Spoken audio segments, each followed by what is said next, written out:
Bienvenue à tous. Alors on poursuit notre étude du langage Python et cette fois-ci on va parler de la boucle for.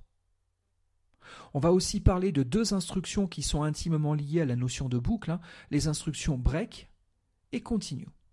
Alors on va commencer déjà par la boucle à proprement parler, donc je vous invite à reprendre un éditeur de code Python, pourquoi pas PyCharm, et donc on va faire quelques premières manipulations. Normalement le for, il peut vous permettre de pouvoir traiter toutes les valeurs in une collection. Donc on pourrait envisager à ce que la collection soit passée en paramètres. Ici on imagine j'ai 0, 1, 2, 3, 4, 5, 6, 7, 8 et 9. Regardez, si je mets 2 points et si je fais un print de value, si on exécute ce code, toutes les valeurs de la collection ont bien été affichées. Alors des fois, il y a des gens qui peuvent se servir de ce genre de construction-là pour pouvoir faire une boucle de 1 à n, quelle que soit la valeur n considérée. Mais du coup, heureusement que je ne dois pas aller jusqu'à 1 million, parce que si j'avais dû marquer toutes les valeurs intermédiaires pour arriver à 1 million, ça m'aurait coûté cher. Donc, plutôt que de faire ça, au passage, notez qu'il y a un petit outil qui permet de gérer une pseudo-collection de valeurs, d'accord, mais en vérité, c'est un algorithme qui se cache derrière, c'est le range. Regardez, le range, la valeur max que vous allez fournir ici, c'est une valeur qui est exclusive, elle ne sera pas considérée, c'est le cas d'arrêt. D'accord ? Si je lance ça, effectivement, j'ai ma boucle for qui a bien affiché toutes mes valeurs de 0 à 9. Du coup, si je voulais aller jusqu'à 1 million, c'était assez simple à gérer. D'accord ? Bon, là, il faut juste être patient le temps qu'il affiche tous les résultats, mais en l'occurrence, ça marche bien. Voilà. Et puis, dans un certain temps, voilà, au bout d'un certain temps, ça finit par vous rendre la main. Bon, allez, je reviens sur un cas plus simple à gérer, donc je reviens sur 10.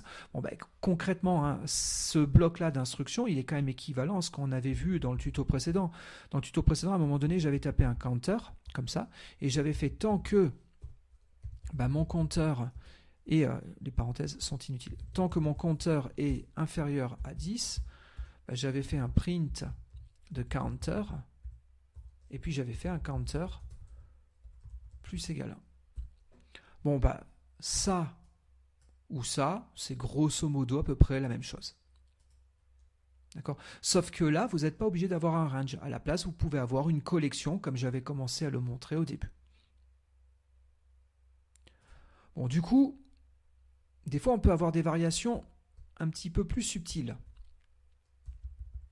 Plutôt que de commencer à 0, je pourrais vouloir commencer à 5. Bon, dans ce cas-là, le range peut accepter une valeur de début et la valeur de fin exclusive, j'insiste bien. Je relance mon programme, j'ai plus que 5, 6, 7, 8, 9. C'est comme si j'avais mis ici la valeur 5, ça faisait à peu près la même chose. Et puis sur ce range, vous pouvez même avoir un step, un pas. Si je dis que, allez, je vais repartir de 0, si je dis que je veux toutes les valeurs entre 0 et 10, 10 non compris par pas de 2, regardez, ça m'affiche 0, 2, 4, 6, 8, et ça s'arrête à 10. Je peux même envisager d'aller sur des valeurs négatives. Dans ce cas-là, j'aurai un pas négatif.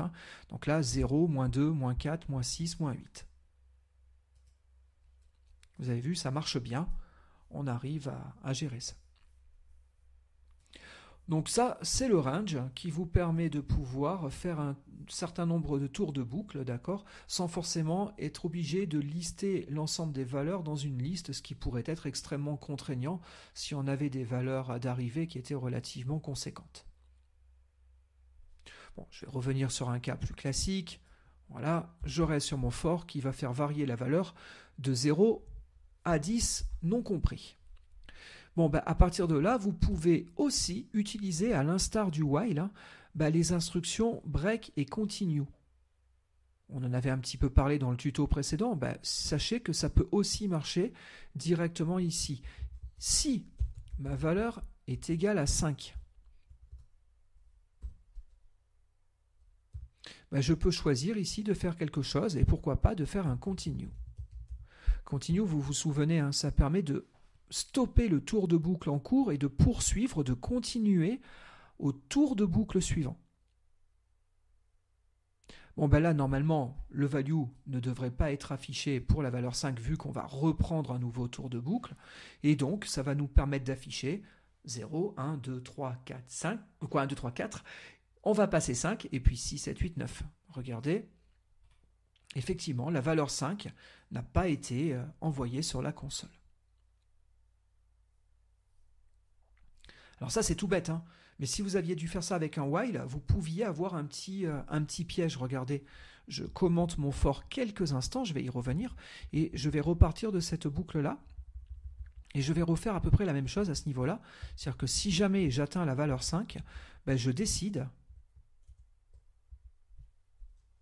alors là c'est counter, de ne pas considérer la valeur. Ben là, je me suis un petit peu fait avoir. Là, je suis tombé dans un piège. Regardez, je lance le programme. Vous voyez, 0, 1, 2, 3, 4. Et puis là, plus rien. Il ne me dit même pas que mon programme est arrêté. Regardez, il y a le carré rouge ici. Ça veut dire que le programme est en train de tourner. Là, c'est tout bête.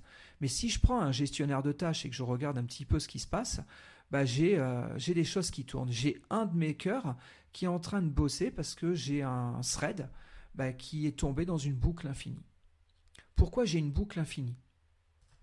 Tout simplement parce que si mon compteur est égal à 5, je dis que je reprends au tour de boucle suivant, donc je vais repartir ici, mais du coup j'ai oublié de faire quoi? J'ai oublié d'incrémenter le compteur, et donc on reste à 5 indéfiniment. Regardez, ce qu'il aurait fallu faire ici, c'était prendre ce compteur, et dans le cas particulier où j'avais 5, il fallait faire 1 plus 1. Vous noterez que là, je n'ai pas mis de else. C'est normal, hein. Si je fais un continue, j'arrête le if. Et j'arrête même le code de la boucle, d'accord, parce que je repars sur le nouveau tour. Donc du coup, ça ne sera jamais exécuté. Donc ça ne sert à rien de mettre un else à ce niveau-là. Regardez, je relance mon programme, donc comme ça, on arrête la boucle de tout à l'heure. Et donc à partir de là, cette fois-ci, ça a marché. D'accord. Comme le for gère, entre guillemets, l'incrément de manière complètement automatique, il vous évite ce petit piège-là. Hein. Donc on y est. Bon, j'enlève mon while, je ne pense pas reparler du while sur les prochaines manipulations. Et donc, je réactive mon for. Donc, ici, on avait décidé de passer un tour dans ma boucle, d'accord. Je peux carrément faire le break. Et là, vous vous rappelez, break, ça veut dire quoi? Ça ne veut pas dire que j'arrête le tour de boucle en cours, non. Break, ça veut dire que j'arrête la boucle. D'accord? Donc, ce qui veut dire que si derrière, je fais un print de bye-bye, bon, cette fois-ci, mon programme s'arrête, ma boucle s'arrête, et on poursuit à la fin. Mais en tout cas, notez bien que le processus a rendu la main, on n'a pas la boucle infinie qu'on a pu avoir tout à l'heure avec mon instruction while là, qui était initialement mal codée. Donc en tout cas, on vient de valider. Hein. Vous avez le droit d'utiliser des breaks et des continues, même sur des forts.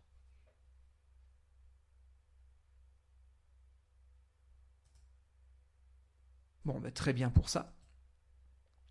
Et puis, le for, surtout, sa force, hein, c'est surtout de pouvoir travailler sur des collections de données. C'est surtout là que le for est extrêmement intéressant. Imaginons, j'ai des datas.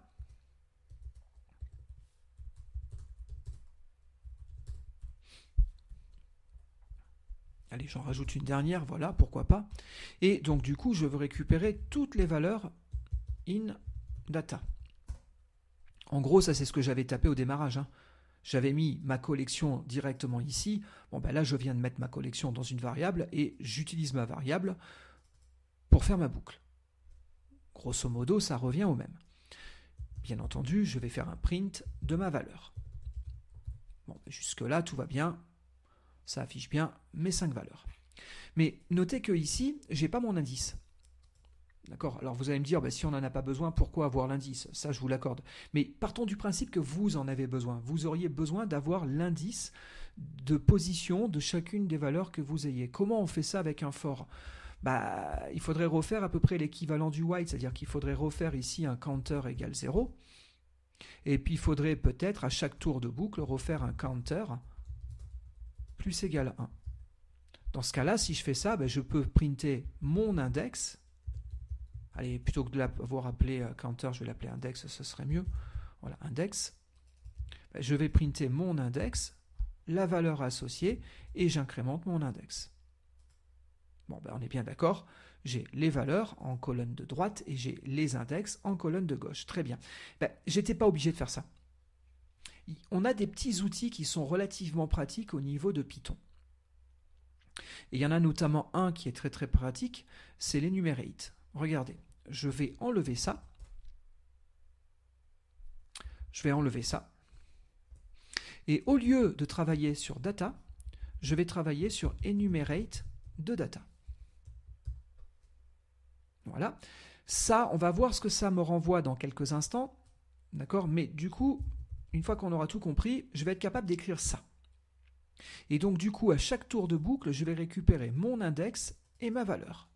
Regardez, ça semble correctement fonctionner. Alors, c'est quoi, là, la magie de cet exemple? Alors, c'est un petit peu subtil, il faut que je fasse 2-3 petites manips, il y a 2-3 petits points de syntaxe qu'il faut bien connaître. Regardez, je reprends ma liste. Maintenant, je vais prendre en, c'est mon enumerate sur ma liste. Alors, enumerate, oui, sauf que c'est pas la liste là, c'était data. Autant pour moi, il ne faut pas se tromper dans les noms des variables. Voilà. Alors, la question, c'est qu'est-ce que ça m'a renvoyé ce truc-là?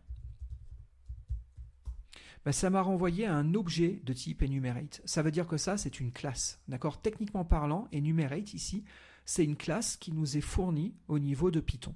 Allez, regardez, je reviens sur mon site 3 instants. Je vais sur la page d'accueil du site. Je vais dans la section Python. Et quand je suis dans la section Python, ici, j'ai mis un lien pour parcourir un peu le contenu de certains modules de code. D'accord? Nous, là, le module de code qu'on est en train de faire tourner, c'est le module built-ins. Vous vous doutez, hein, ce module-là, c'est celui qui est chargé par défaut quand vous démarrez votre environnement Python. Vous n'avez rien à faire pour avoir accès à ce module-là, d'accord? Il y a plein de choses ici que vous retrouverez et que vous connaissez déjà. Print, par exemple, vous avez input, je vais revenir ici, donc le input, il est à ce niveau-là. Vous avez les types qu'on manipule, d'accord?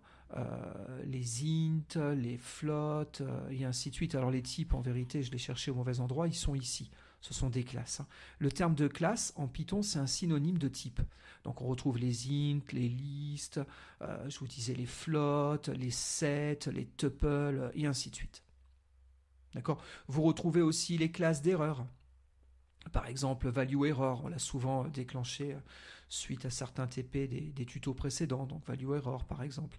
Donc tout ça, c'est les éléments qui sont fournis de base dans votre environnement Python, c'est le contenu du module built-ins.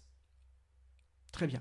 Ce que j'ai essayé de faire dans cette documentation, c'est d'organiser les choses par nature. Là, j'ai affiché les classes, les exceptions, les fonctions, parce que des fois c'est un peu en vrac sinon. Hein. Regardez, j'aurais pu faire autre chose. J'aurais pu revenir ici, je cache les paramètres, voilà, je passe pour y avoir un petit peu de place, et là j'aurais pu faire un import de built-ins. Alors je suis d'accord, je ne suis pas obligé de le faire l'import, j'ai accès à ce qu'il y a dedans par défaut, mais moi je voulais voir le terme built-ins. Maintenant que j'ai fait cet import, je suis capable de faire le dir sur built-ins. Bon, ben, vous voyez, on retrouve exactement l'équivalent de ce que je vous ai affiché. Mais là, c'est en vrac. Le problème, c'est de savoir qui fait quoi là-dedans. D'accord? Comme tout est en vrac, on a du mal à savoir ce qui est fonction ou ce qui est classe ou ce genre de choses-là. Alors, vous auriez pu le savoir. Hein. Sum, c'est quoi? Bah, sum, c'est une fonction. Built-in, mais fonction quand même. Bah, si vous tapez enumerate, voilà, bah, c'est quoi? Bah, c'est une classe. D'accord? Donc en tout cas, voilà, vous avez un certain nombre de classes qui existent. On en connaît déjà certaines. Bah, bool, int, float et ainsi de suite. Bah, il y en a des nouvelles que je voulais vous présenter. En tout cas, il y en a au moins 2 que je veux vous présenter aujourd'hui. Il y a l'enumerate qui est là et il y a le zip qu'on verra juste après. D'accord? Bah, l'enumerate, donc ça permet de produire un objet qui va me permettre après de pouvoir travailler sur une collection. Et là, vous voyez, on a un petit exemple qui ressemble étrangement à ce que je suis en train de faire. D'accord? Mais quand je vais faire mon enumerate, bah, je produis un objet. Et cet objet, donc je repasse les lignes de code que j'avais proposées tout à l'heure pour me recentrer sur le débat. Donc je refais ma liste, très bien. Je redemande... à obtenir mon enumerate, je l'avais là. Voilà, impeccable. Et maintenant, ce que je peux faire, c'est des en.next. Alors, cette méthode, vous n'êtes pas censé la déclencher vous-même. D'accord ? Il y a une convention quand on est les double underscore devant et double underscore derrière, c'est que ce n'est pas la bonne façon de l'utiliser. La chose existe, elle est accessible, mais il y a une autre syntaxe pour l'obtenir. Mais si je regarde ce que fait mon enumerate, ah ben tiens, il m'a renvoyé quelque chose. Regardez, là je vais faire chose égale et je relance un nouveau next. C'est quoi la chose que j'ai récupérée ? Vous avez vu, il semblerait que ce soit un tuple. Et c'est un tuple. D'accord ? En gros, enumerate, il va, pour chacune des valeurs de la collection, il va vous permettre de les ressortir une à une. D'accord ? Mais il va les mettre en association au sein d'un tuple avec l'index positionnel de la donnée considérée. C'est-à-dire que si je refais encore une fois mon next, maintenant il va me sortir 30 en position 2. Regardez, je me mets ici. J'ai bien mon 30 en position 2, puis mon 40 en position 3, mon 50 en position 4, et puis à la fin, on aura ce qu'on appelle une stop iteration. C'est-à-dire qu'à un moment donné, il y a une exception qui dit il n'y a plus rien à traiter. Donc, enumerate, en vérité, va être capable de générer une séquence de tuples. Et ce next-là, même si c'est lui qui va tourner, vous n'êtes pas censé l'utiliser. Pourquoi ? Ça tombe bien, justement parce que l'instruction normalement à utiliser pour arriver à faire ça, c'est for. D'accord, regardez, je refais une énumération, parce que là je l'ai consommé, donc je repars sur une nouvelle énumération. J'aurais pu faire for t in mon énumération, et j'aurais pu demander à printer chacun de mes tuples. Donc on comprend, enumerate génère une séquence de tuples. Sur chaque tuple, on a la position et la donnée qui est associée. Et maintenant, le tour de passe-passe, le dernier tour de passe-passe, ça je ne sais pas si je vous en ai déjà parlé, mais vous le savez peut-être, on peut déclarer autant de variables qu'on veut. Sur une même ligne de code. Là, qu'est-ce que je viens de faire ? Je viens de mettre A à 0 et B à 1. Mais c'est pire que tout, si j'ai un tuple qui contient 10, 20, 30, imaginons, je peux faire A égale A, virgule, B, virgule, C égale T. C'est tout à fait légal. Ça, c'est ce qu'on appelle du déballage de tuple ou du tuple unpacking. Je viens de déballer mon tuple dans plusieurs variables. D'accord ? Si maintenant je fais A, j'ai bien 10, B, il contient bien 20, et C, il contient bien 30. Une fois qu'on a compris qu'on était en mesure de faire ça, du coup on comprend exactement ce qui se passe ici. Là, je suis en train tout simplement de déballer mon tuple dans deux variables. Enumerate me sort une séquence de tuples, de tuples, et un à un, je vais les extraire dans mes deux variables. Et donc je récupère bien en première position mon index, et en deuxième position dans le tuple, la valeur. Donc, je suis capable de régénérer mon index et ma valeur. C'est magique. D'accord ? Et du coup, vous n'avez pas à gérer l'index vous-même. C'est-à-dire que même l'incrémentation, ce n'est pas vous qui la gérez. Il n'y a pas besoin de faire des plus égale 1. C'est fait de manière complètement automatique. Ça, c'est l'outil enumerate. D'accord ? Donc, c'est une classe. Ça vous permet de produire un objet. Et cet objet, après, est utilisé par le for pour traiter vos datas. Regardez, je reprends l'exemple qui était proposé ici. Ça ressemble énormément à ce que je viens de faire. J'ai ici un tableau qui contient un certain nombre de villes. À partir de là, je fais un enumerate dessus. Là, j'avais fait la chose sur des valeurs numériques. Là, je le fais sur une liste de chaînes de caractères. Regardez, ça marche tout aussi bien.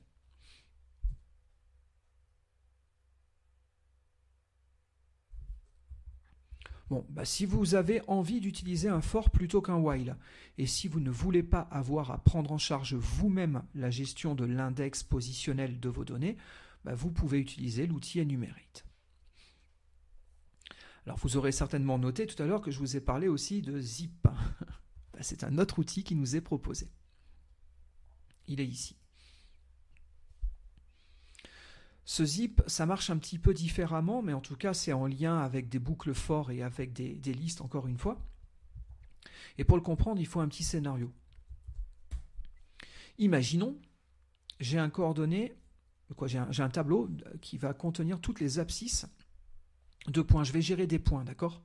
Je vais avoir des coordonnées, si vous voulez, x et y, mais j'aurai un tableau qui va contenir tous mes x, all x, et on imagine, on a 11, 12, 13, 14, 15, 16, 17, 18, 19. Allez, pourquoi pas. Imaginons, j'ai un autre tableau. 21, 22, 23, 24, 25, 26, 27, 28 et 29.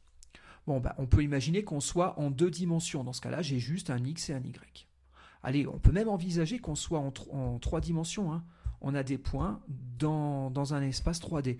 Dans ce cas-là, je peux avoir aussi des z.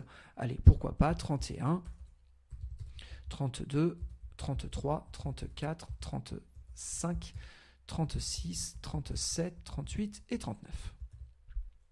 Maintenant, ce que je veux, c'est afficher sur chaque ligne un point. Sur chaque ligne, pour afficher un point, il faut que je gère l'X, le Y et le Z sur un même indice positionnel. Donc à la rigueur, je pourrais faire un for indice ou index in range. Là, j'ai pas envie de me compliquer la vie. Je vais faire le len sur au moins l'une des 2 collections. Des 3 collections. Et à partir de là, je vais pouvoir faire un print de quoi? De all x à la position index, all x à la position y, all y à la position index, excusez-moi, je vais y arriver, et all z, voilà, à la position index. Bon, regardez, si j'exécute ce petit code, ça se passe bien et j'arrive à faire ce que je vous avais proposé, à savoir d'afficher sur chacune des lignes un de mes index. Le risque à travailler avec ça, c'est si jamais vous vous êtes planté sur le nombre de valeurs. Bon, à la rigueur, là, ça poserait peut-être moins de problèmes, mais imaginons que ici, j'ai fait ça. Bon, regardez, on a une erreur. Pourquoi? Parce que comme on a considéré la taille juste de la colonne X, du coup, on a perdu les autres. Alors, au pire, ce que vous pourriez faire ici, c'était min de... Excusez-moi, c'est ici min de len de all x, virgule len de all y, virgule len de all z. Comme ça, je vais gérer les paires que par rapport au tableau, les triplés par rapport au tableau le plus court. D'accord? Bon, ces deux-là sont les tableaux les plus courts, ils ont des tailles équivalentes. Bon, du coup, je me serais arrêté uniquement sur ce dernier point. La valeur 20 aura été ignorée. Si j'enlève le 39 ici, notez qu'on s'arrête à 38 parce que je suis allé calculer la taille la plus petite des collections. Et la plus petite des collections, dans mon exemple ici, c'est elle.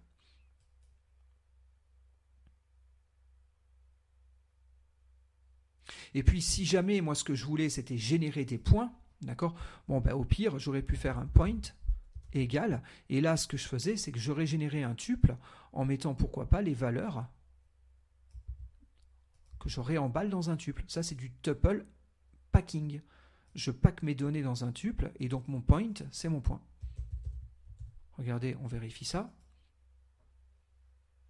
Ça marche bien.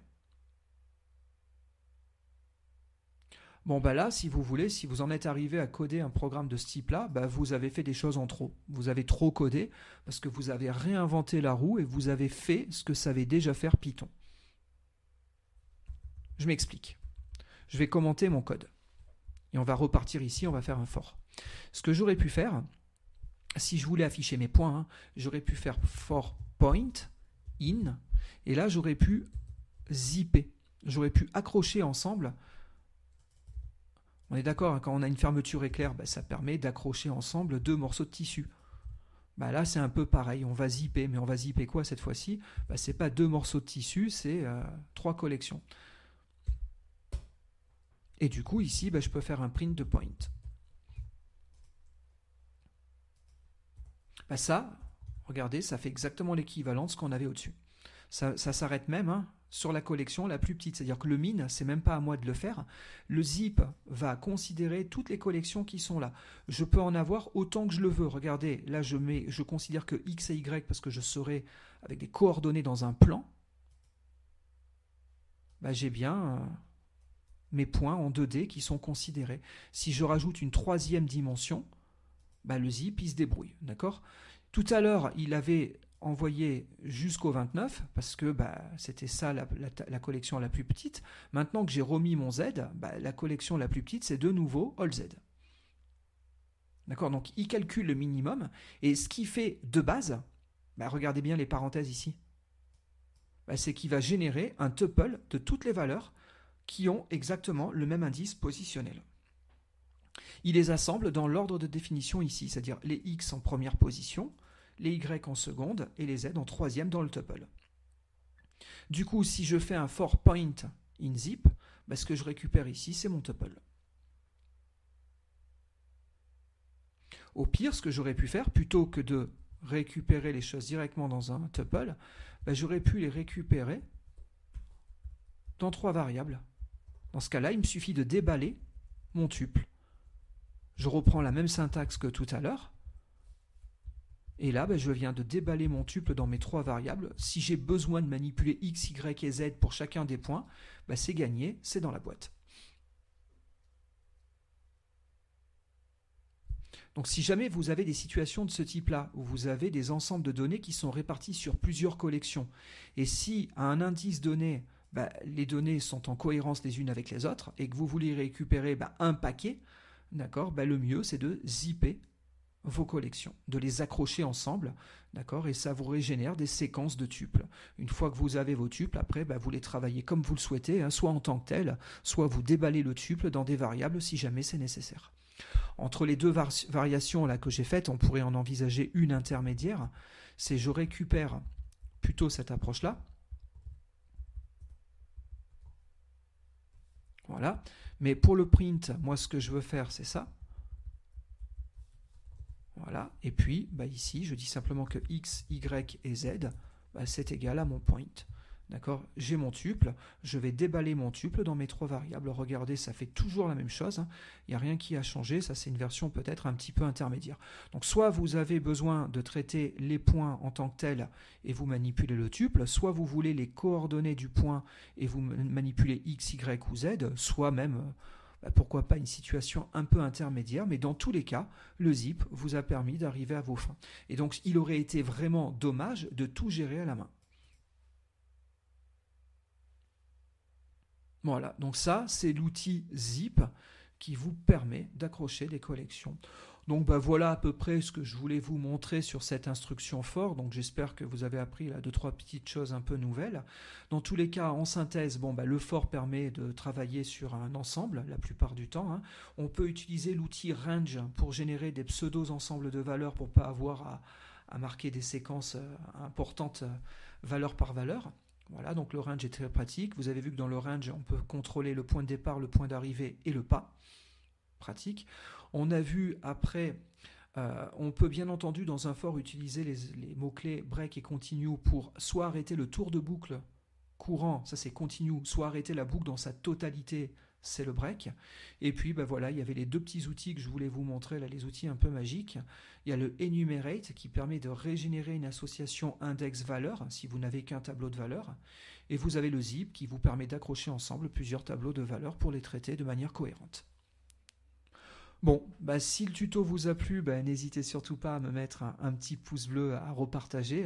N'oubliez pas, comme à chaque fois, si vous allez sur le tuto à ce niveau-là, donc dans la section Python, vous allez au niveau du tuto, on en est sur le chapitre relatif à la boucle for, avec tous les petits aspects que je vous ai montrés. Vous retrouverez à ce niveau-là quelques TP qui vous sont proposés, quelques petits exercices. Donc si ça vous amuse, essayez de les faire. Comme toujours, avant de jeter un coup d'œil à la correction, essayez de vous débrouiller de par vous-même. Et puis on se dit à très vite pour le prochain tuto. Le prochain tuto va nous permettre de parler de l'instruction assert pour mettre en œuvre ce qu'on appelle des assertions. On va y revenir prochainement. Allez, bye, à bientôt.